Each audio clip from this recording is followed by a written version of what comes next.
Herkese merhaba. Bu sabahki çalışmamızın konusu bel ve sırt ağrıları.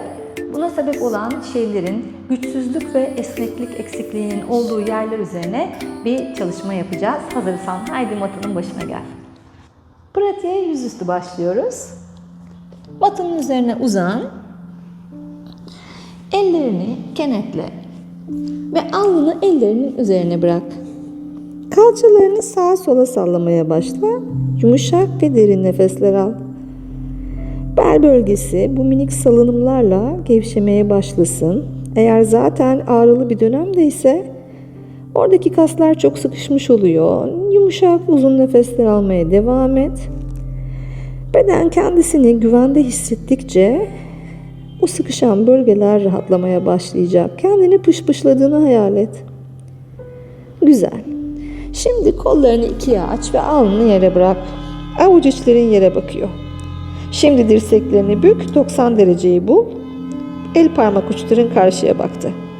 Kalçalarını sık.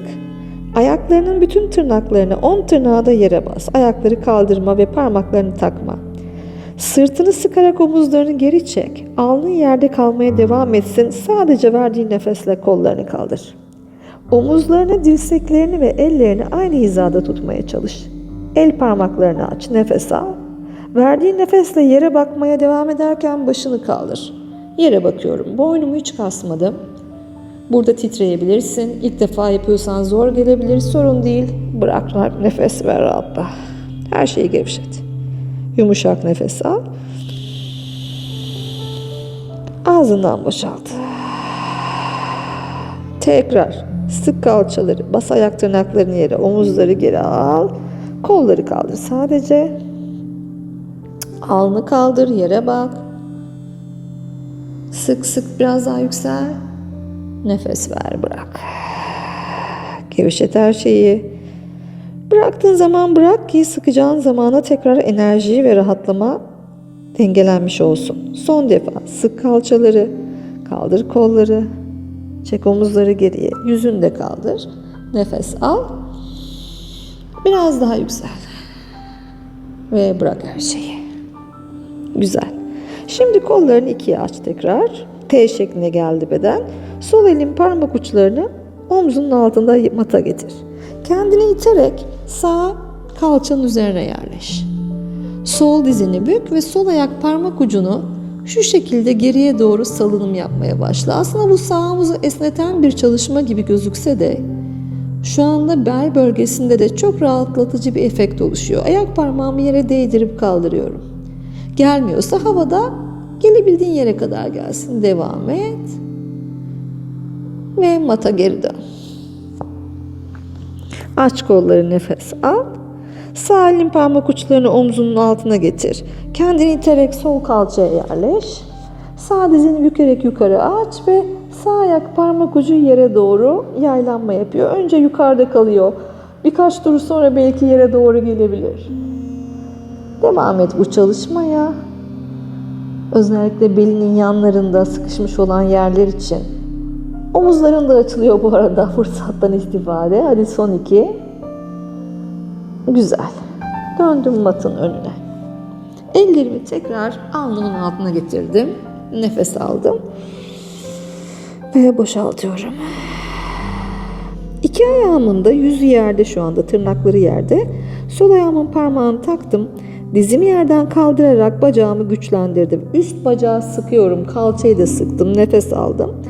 Bacağı hiç bükmeden yukarıya doğru, kalça kemiğimi yerden kaldırmadan yukarı ittim, kalıyorum. 1, 2, 3. İndirdim. Sağ ayak parmağımı taktım. Dizimi kaldırıp bacağı ve kalçayı aktive ettim. Nefes verip kaldırdım. 1, 2, 3. Bakın burada önemli olan kalçanın yana açılmaması. Yani poz şu değil. Kalça yerde, kemik batıyor leğen kemiği yere. Buradan ne kadar kaldırabiliyorsan. Şimdi burada önce bir kalça yönü esnetmesini de eklersek ikinci turda çok daha rahat kaldırabildiğinizi göreceksiniz. Bu da esneme ile güçlenmenin birbiriyle ne kadar ilişkili olduğunu gösteriyor. Bedenin güçlenecek alanı varsa güçlenebiliyor beden. Bu sebeple sol dizi bük, sol elinle ayağını yakala, dıştan yakalayıp böyle çekebilirsin.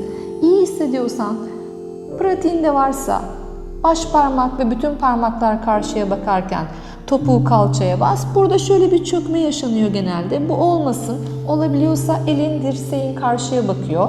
İçeri olmasın el, olabiliyorsa. Olamıyorsa içeride olsun. Topuğu kalçaya bas, nefes al.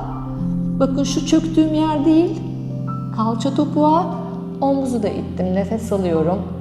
Sol kalça yere bastıkça sağ elimin parmaklarıyla kalbimi karşıya açtım. Bıraktım. Bel ağrılarını en çok tetikleyen sebeplerden bir tanesi de kalça önündeki esnekliğin yeterli olmayışı. Bıraktım kendimi. Şimdi yine yükseldim. Bu defa sol dirseğin üzerindeyim. Dediğim gibi el içeride değil, mümkünse karşıya bakıyor. Sağ dizi büktüm. Yine burada da bu şekilde de çekebilirsiniz. Olabiliyorsa el içeride. Elin 4 parmağı ve ayak parmakları karşıya bakıyor. Nefes aldım. Pozdan kendimi yukarı ittim ama kalçayı aşağı bastım. Sol elin parmaklarıyla yeri çekerken dirseğim geride. Nefes alıp vermeye devam ediyorum ve yavaşça bıraktım. Şimdi bel güçlendirme çalışmasını yaparken bacağınızı daha rahat kaldırdığınızı fark edeceksiniz. Sol ayak parmağını tak, nefes al. Sol bacağı yukarı kaldır. 1, 2, 3. İndir. Sağ ayağın parmağını tak. Kaldır. 1, 2, 3. İndir. Salla kalçaları. Nefesler al ver. Bir kere daha esnetiyoruz sol kalçanın önünü. Aynısı. Ama daha derin bir yere gitmeyi araştıralım. İlk en gergin olan alanı esnettik zaten. Nefes al. Nefes ver, it ve açıl. Eğer bedenin izin veriyorsa elini bu defa biraz daha dışarı açıp elinden kendini yukarıya doğru itmeyi de araştırabilirsin. Bu biraz ileri olabilir. Özellikle hiç yoga yapmıyorsan, bel ağrıların tetiklenmiş dönemdeyse bu poza girmene gerek yok. Dirsek yerde kalabilirsin. Dirseği indir, ellerini alnının altına getir, kalçaları salla. Yumuşak nefes al. Yumuşak nefes ver. Tekrar yükseldim. Dizimi büktüm. Elimle ayağımı yakaladım, topuk kalçaya. Dediğim gibi burada kalabilirsin. Olabiliyorsa eli biraz dışarı açtın, dirseği kaldırdın, omzu aşağı bastın, nefes al. Kalçayı yere basarken pozda açıl. Hangisi sana iyi geliyorsa. Pratikte seviyeler bunun için var. Bıraktın. Eller tekrar alnımın altında, kalçaları sallayarak. Belde zaten ağrı varken bir de geriye bükülme yapınca o sıkışıklık bel ağrısını tetikleyebiliyor. Ama pratik yaptıkça, doğru düzenli pratik yaptıkça o sıkışıklık açıldıkça geriye bükülmeler sizler için çok daha keyifli ve verimli bir yere dönüşecektir. Sol ayak parmağını tak, nefes al, sol bacağını yukarıya kaldır, kaldır, kaldır, kaldır ve bırak. Sağ bacak. Kaldır bacağını yukarı, it, it, it, it, bırak. Aldığın nefeste ellerinin parmaklarını matın dışına çıkar. Parmaklarını tak, alnın yerde, omuzlarını geri çek, sırtı sık. Nefes al ve açıl. Kalçalarım yerde, kalbim açık. Belinizin tetiklenmemesi için parmaklarla matı omuzlara gömülmeden parmaklarla matı çekerken omuzları aşağı indiriyorum. Kalçayı basıp göğsümü yükseltiyorum. Bu ne yapıyor? Belin arkasındaki sıkışıklığı yeri açıyor. Orası sıkışmadan geriye bükülebiliyorsunuz. İndim. Verdiğim nefeste ellerimi biraz daha geriye aldım. Alan açıldıysa iniyorum. Her turda belim rahatsa eğer elleri biraz daha geriye alarak, ayak yüzlerimle yeri iterek açılıyorum.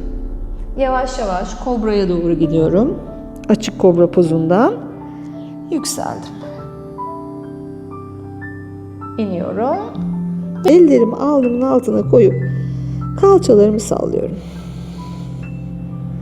Şimdi bedenin önünü açarak sırtı güçlendiren, bel ağrılarını ve sırt ağrılarını zaman içinde çok iyileştirecek olan yay pozunu çalışıyor olacağız. Yay pozunun daha derin ve destekli bir versiyonu için sizlere eğer evinizde varsa bir blok kullanmanızı Eğer yoksa kalın bir kitaba bir havlu sararak kullanmanızı öneririm. Bloğu koyacağım ve kendimi bloğun üzerine öyle bir yaslayacağım ki blok benim şuradaki karnımın içindeki sıkışık alanı otomatik açıyor olacak. Normalde kendin denediğin zaman gelemediğin bir yere doğru bizi itiyor olacak. Göbek deliğimi bloğun ortasına yaslıyorum. Göbeğimle bloğun ortası eşleşti. Şimdi burada kalça kemiklerimi yere basmaya çalışıyorum. Kalça kemiklerim hafif tabii yukarıda kalmış oldu. Ellerimle yeri iterken kalçaları yere basıyorum. Bloğu göbeğimle ileriye doğru itiyorum. Demin burada bulunduğum yerden o kadar daha rahat ki şu anda belim. Belki sizler için de öyle olur. Bıraktım. Elleri geriye aldım. İtiyorum. Evet. Şimdi geldi sıra yay pozuna. Dizlerimi büktüm. Ayaklarımın tabanları gevşek değil, aktif. Parmaklarım çekili. Sağ elimle sol ayak bileğime yetişemiyorsam ayağımın üstünde yetişebildiğim yeri tutuyorum. Pratiğiniz izin verdiği ölçüde elleriniz daha aşağıya inebilir. Ayağım aktif ve beni geriye tekmeledi. Sol elimi de geri yolladım. Sol ayak bileğimi de tuttum, nefes aldım. Dizlerimi yere basarken attığım tekmeyle kendimi yukarıya doğru açıyorum. Nefes alıp rahatladım. Nefes verdim, açılıyorum. Nefes al. Nefes ver, tekmele. Açıl, açıl. Ayaklarını da point yapabilirsin. Eller yere, açıl, kobra.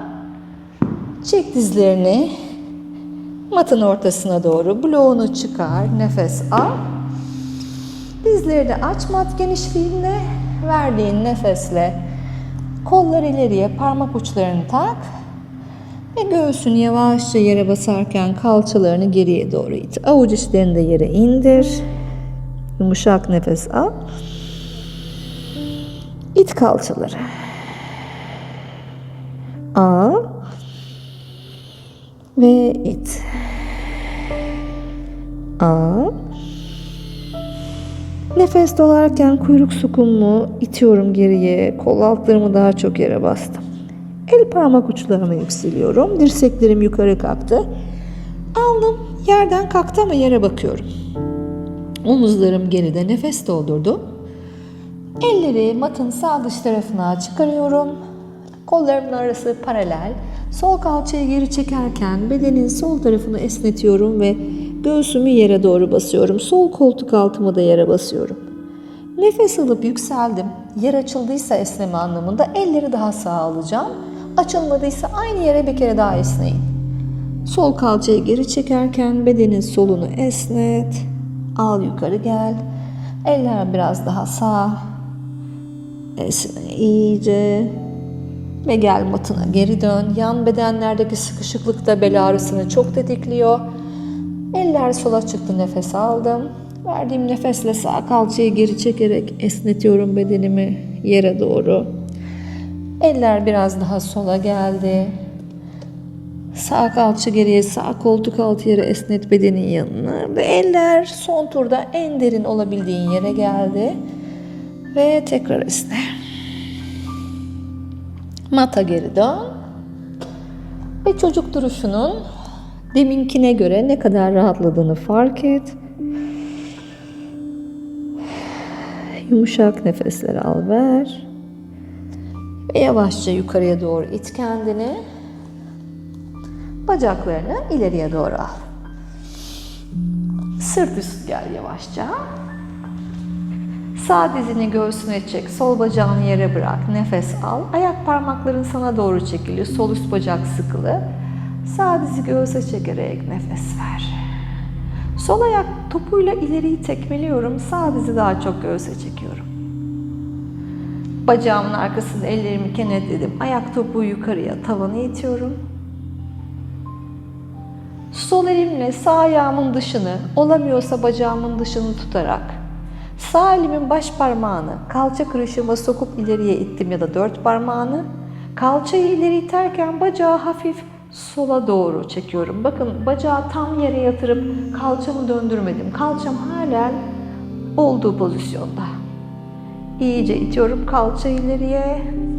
Ve şimdi sağ elimle ayağımın dışını tuttum. Olamıyorsa bir kemer ya da havlu ya da ayak bileği olabilir. Diz bükülü, diz omzun dışından yere gelirken ayak tabanı tavanı gösteriyor. Yarım mutlu bebek pozu. Sol elim sol kalçamın üzerinde. Kalçayı yere basıyor, omuzları yere basıyorum. Dizi yere çekiyorum. Bacağımı uzattım. Derin nefes al. Ağzından boşalt. Sol dizi göğse çek. Ellerini kenetle dizinin altında nefes al. Sağ bacağın güçlü, iki ayak parmağı da sana çekili ayakların. Sol dizi göğse çekmeye devam et. Sağ ayak topuğuna it hayali duvarını, sol dizi göğse daha da çok çek. Sol bacağı yukarı aç, ellerini arkada kenetle. Topuk yukarıya, omuzlar yere iyice esne. Ve sonra sağ eline tut sol ayağın dışını. Sol elin parmakları geldi kalçanın kırışığına. Kalça kırışıyla kalçayı dışa iterken kalçayı ileriye doğru itiyorum. Sanki bunu ileride bir yere dokundurmak isteyecek gibi. Parmaklarımla da kalça eklemini iterek orada minik bir alan açıyorum. Nefes al. Omzunu aşağı çek ve bacağını biraz sağa getir. Bu özellikle siyatik ağrısı çekenlerin, piriformis kası kasılmış olanların çok fayda göreceği bir poz. Bacak arkasında ağrı hissedenler, bacağı uyuşanlar. Ve nefeste yukarı geldim. Sol elimle tuttum ayağımın dışını. Sol dizimi bükerek omzumun dışından yere doğru. Omuz yerde, sağ elimle de bacağı basıyorum yere. Bacağımı uzattım. Yumuşak nefes al. Yumuşak nefes ver.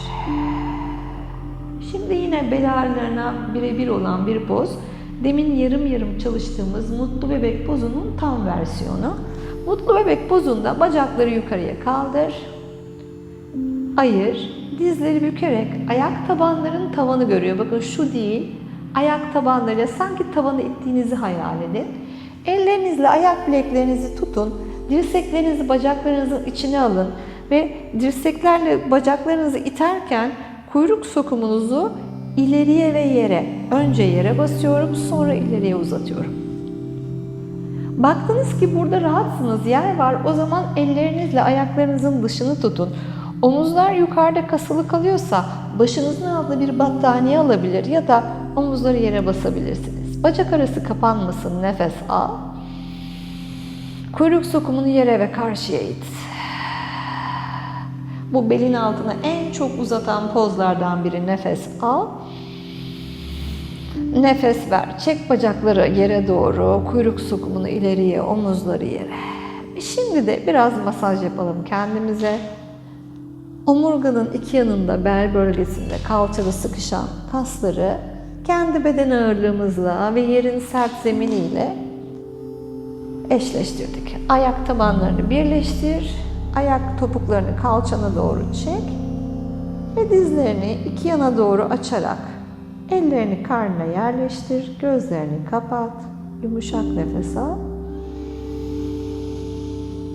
yumuşak nefes ver, yumuşak nefes al, yumuşak nefes ver.